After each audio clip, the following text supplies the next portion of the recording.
Well, this is awkward. I woke up and immediately realized something was different. What the? The room looks so different. Is this even the same room? My costume's here at least. I just finished changing when Eric's announcement tone played. Now maybe we'll get some answers. Instead of Eric's voice, only static could be heard. I wonder if there's something wrong with this thing. The static just kept getting louder before abruptly cutting off to be replaced with his announcement tone. So much for that. I guess I'll head to the team room. I opened the door only to freeze. What the? It's all different out here too. What happened last night?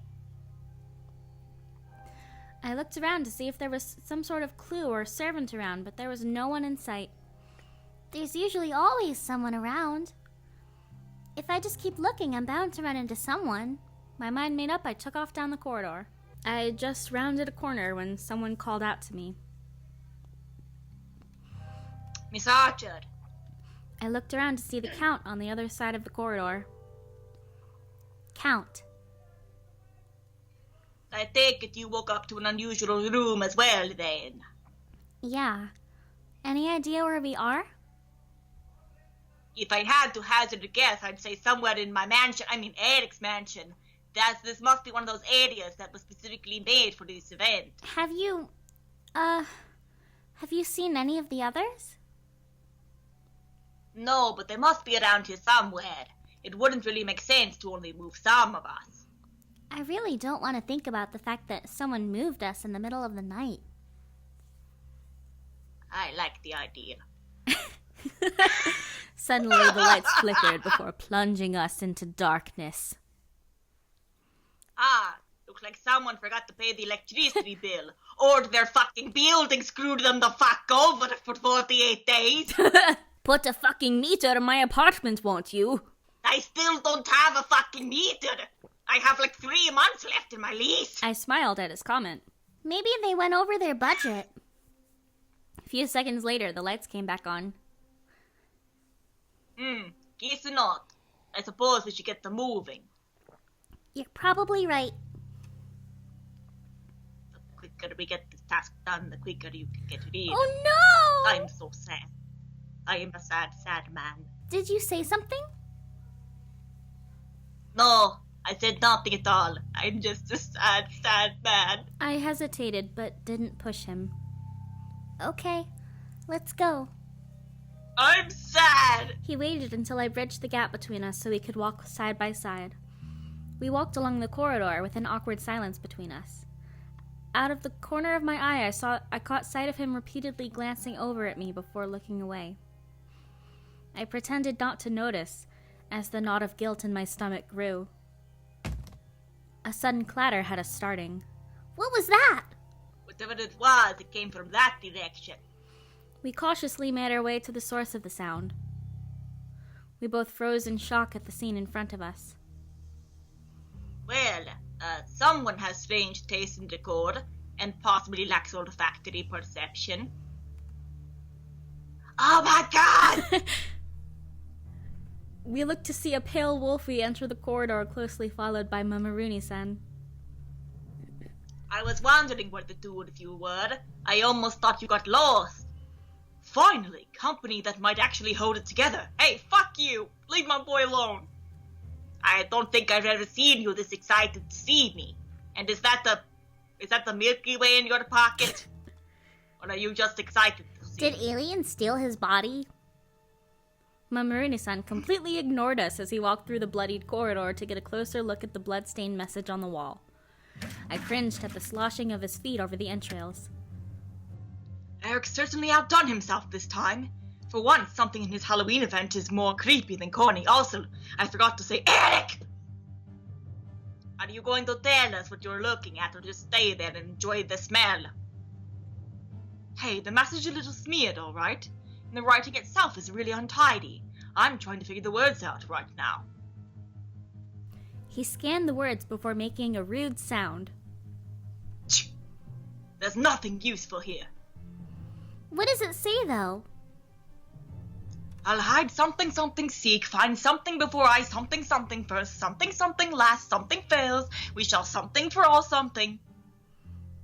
That is completely useless. Are you sure you're reading it right? Right. That's light. You're welcome to try if you think you can do better. The Count grimaced as he walked towards the wall.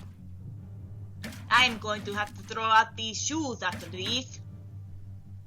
E-T-O. It's that Katy Perry song. I mean, blank, blank, and blank, T-Y, eternity. Not much use, were you? Well, that could be pay or play. I'm not sure if that's a smear or an L. Still not helpful. The sound of childish singing bounced off the walls, seemingly coming from everywhere at once. The lights began to flicker, and I felt Wolfie grab my hand. As the singing faded, the light stopped flickering. Well, that was something. Nothing more than a cheap trick to scare us. But it must have worked, considering how close you are to me all of a sudden. Or don't tell me you've actually fallen for me as well. You're full of yourself. I'm full of Deke. They made their way back over to us. Oh no! Count glanced at our clasped hands before quickly looking away and clearing his throat. It's not what you think! Well, anyway, that clue wasn't no help. We came from that corridor and there was nothing out of the ordinary. Perhaps we should continue along the left path until we find more clues. Yeah, probably best to leave this area as quickly as we can.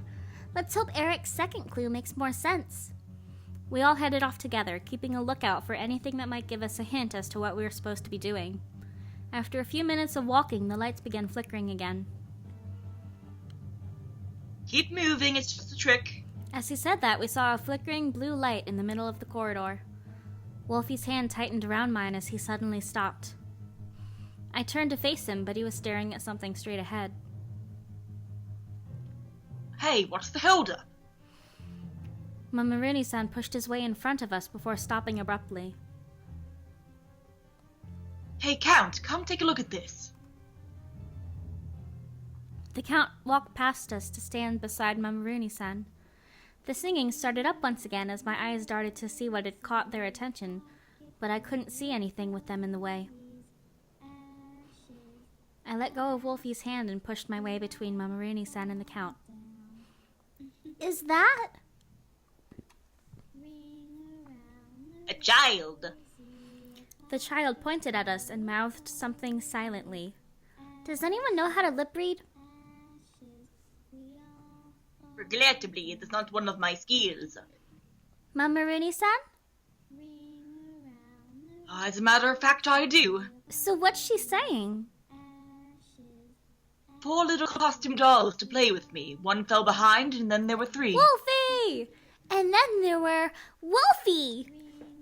No! We turned to face him, but he was gone. Wolfie, where are you? If you're playing a joke, it isn't funny. The singing abruptly stopped. I'm not playing a joke. I'm scared out of my mind. I spun around to see that the child had disappeared as well.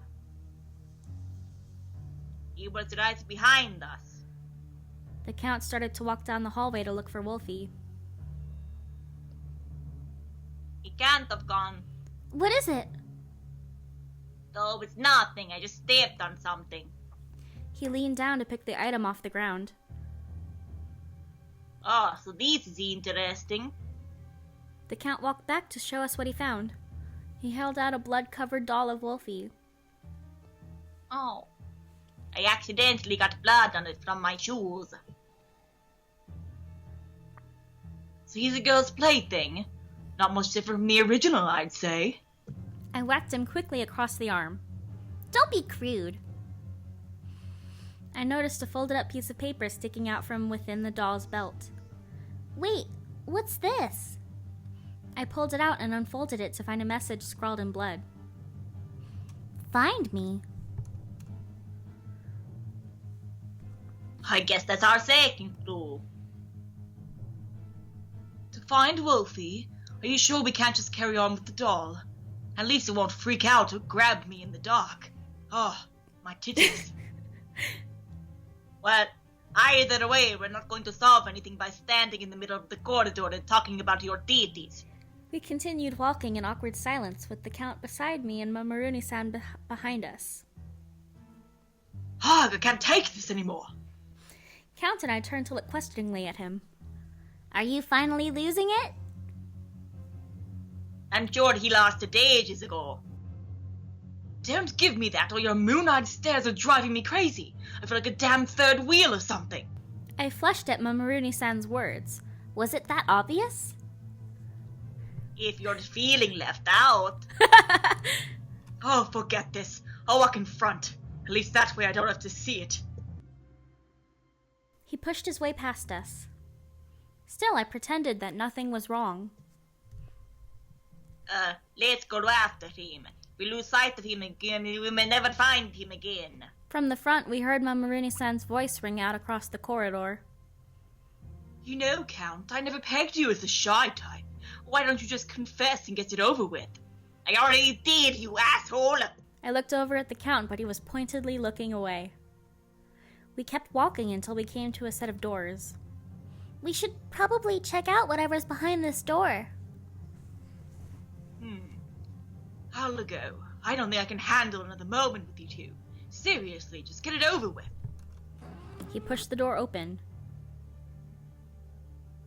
Kinky? Oh God, I actually said that. That wasn't an ad-lib. He walked into the room and the door slammed shut behind him. The Count made a rude noise under his breath. Because it's his room! We grabbed the door handle and started rattling it, but the door wouldn't budge. The lights started to flicker, and the ominous singing rose up again.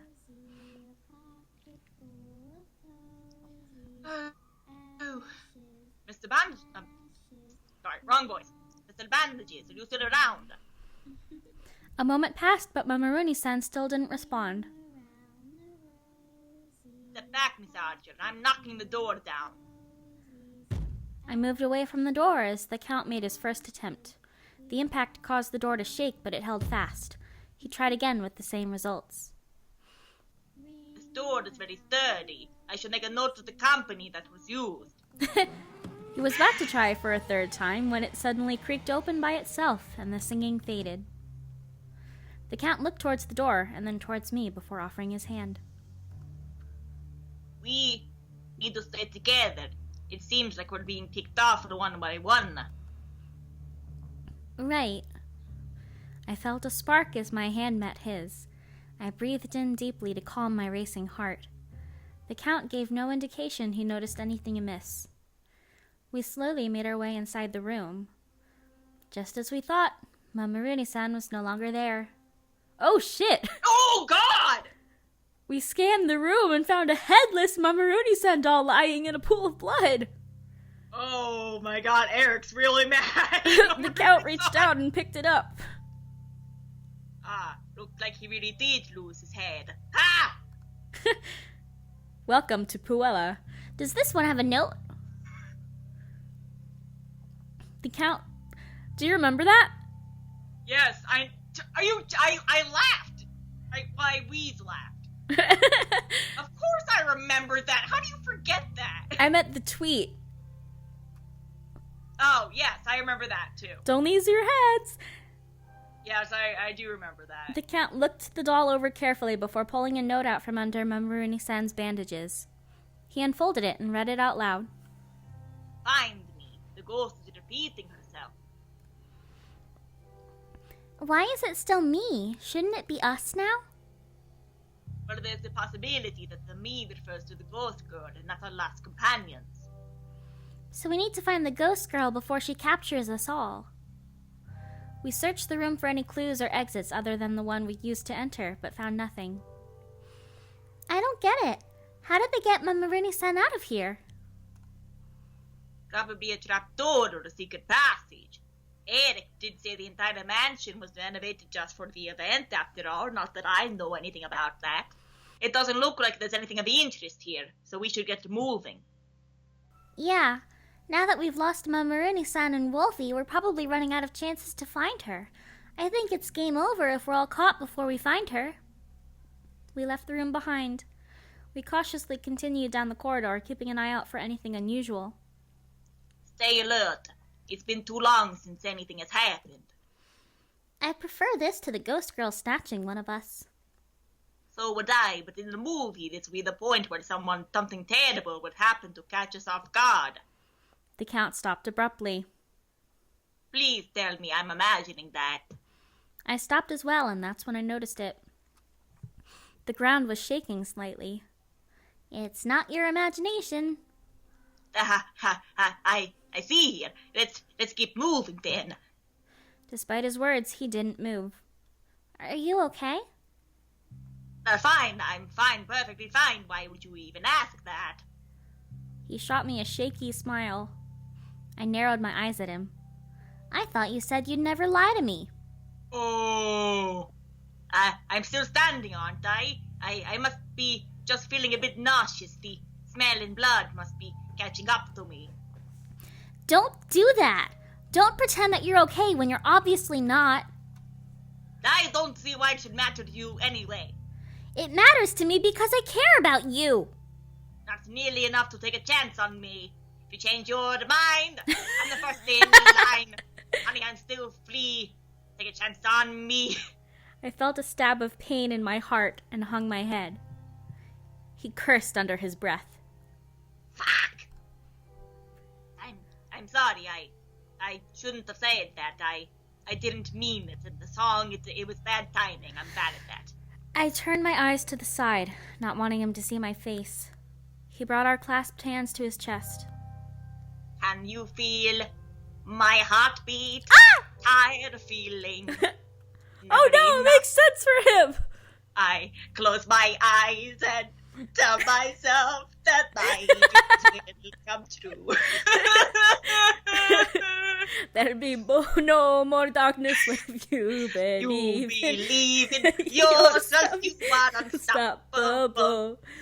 Where your destiny lies, dancing on the blades you set my heart on fire. For the moment of truth, we were born to make history.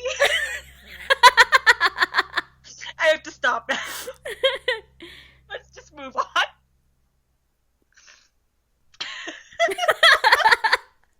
Can you feel The only reason it's so calm right now is because you're the one with me.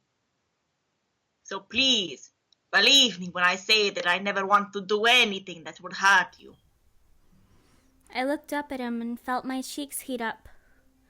I tried to pull my hand away, but the Count kept his clasped around mine.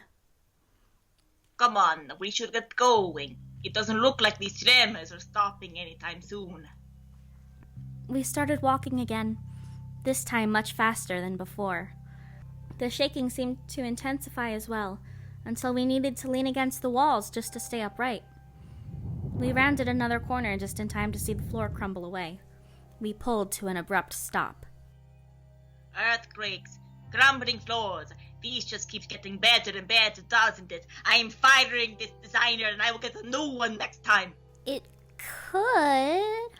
I cut myself off when I noticed a figure on the other side of the chasm. The Count turned to see the girl and let out a sigh. Ha! Of course! I'm so fucking done!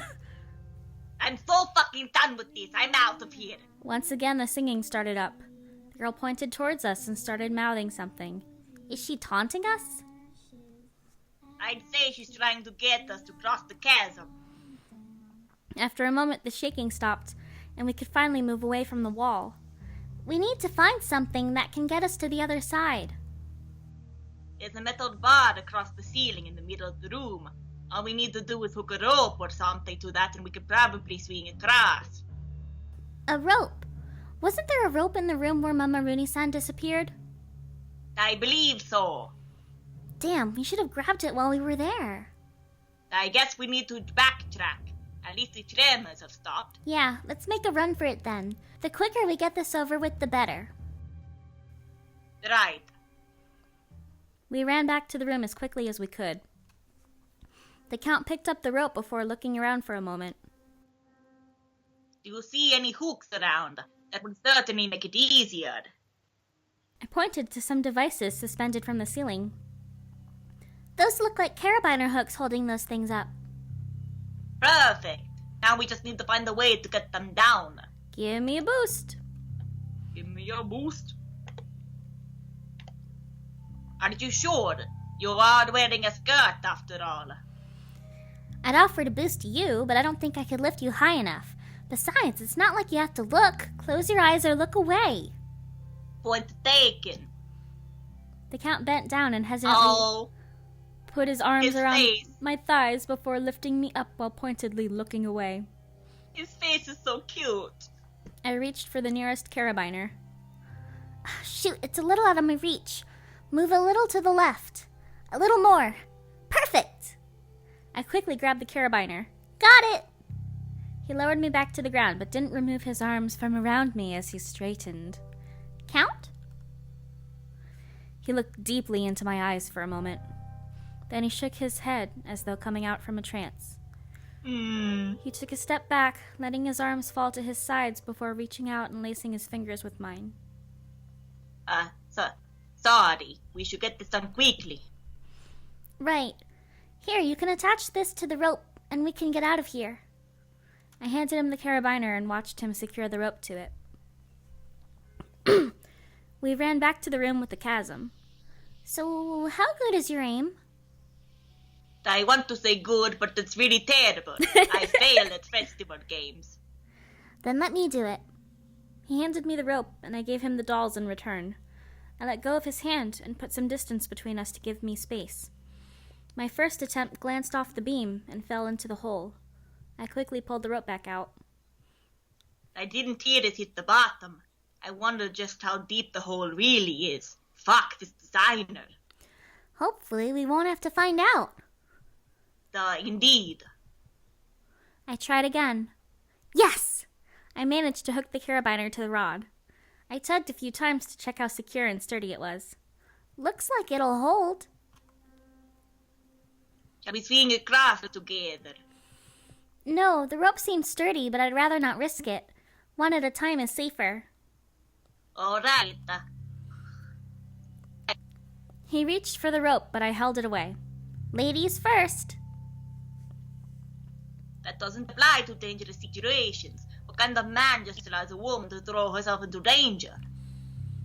Hey, that's sexist, you know. Don't use words only when it suits your benefit. I'm lighter. You look like you've been eating too many sweets at that bakery. If you'd let me take off my jumper when I offered, you'd have seen that I'm still in peak physical condition. I already knew that from when I was pressed against you that last time. His eyes widened at my unexpected response, and I used the opportunity to take a running leap across the chasm before he could stop me. As I sailed through the air, the lights started flickering again. Ah, shit! The moment my feet hit the ground on the other side, I rolled around to find the Count, only to have my fears realized. He was gone. I could just make out a lump on the other side of the chasm. Another doll. The last one had clues, so I should probably get this one too. I swung back to the other side. Just as I thought, there was a doll of the Count resting on top of the other two. Carrying all 3 dolls like this will be really inconvenient. Oh, I know. I quickly emptied my quiver and shoved my Maruni-san and Wolfie dolls into it. I hastily grabbed the Count doll and swung back to the other side. I turned the doll over looking for the clue. It didn't take me long to find a folded-up note sticking out from under his waistcoat. I quickly pulled it free and unfolded it to find a different message than last time. Mine? He's not yours. The light seemed to dim in response to my words. Time to get out of here. I ran through the corridor and came to a large door. I pushed it open cautiously to reveal a room filled with mirrors. I took a step into it, only to have the door slam shut behind me. Whirling around, I tried to open the door, but just as I expected, it wouldn't budge. Only one way to go now, I guess. I held the Count doll close for comfort as I walked further into the room. After a moment, I realized something was wrong. These mirrors, they don't show my reflection. Are they really mirrors then, or just pictures? I was still staring at the mirrors when the lights dimmed again. All right, I'm going. I started to walk again, only to catch sight of something in the mirror. I turned to try and catch a glimpse of it, but it was gone. I continued walking, only to come face to face with the sight of the girl in one of the mirrors.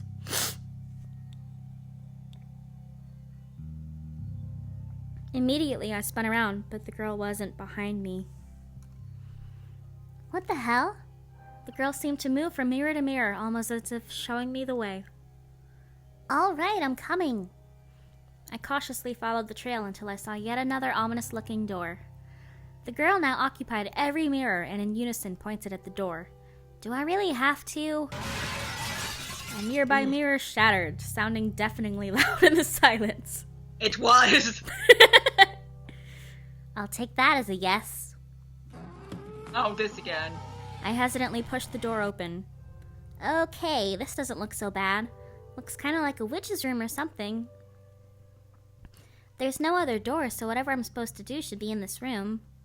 A quick survey of the room drew my eyes to a sheet of paper lying on the table. The spell of items lost. To find what you seek, gather these ingredients into the cauldron and stir thrice. That doesn't sound too hard. Let's see, the items are the bringer of light, the keeper of secrets, the blood of toad, the balance of power, a flask of aqua, and shackles of flight. Okay, I can do this. Woohoo! Okay.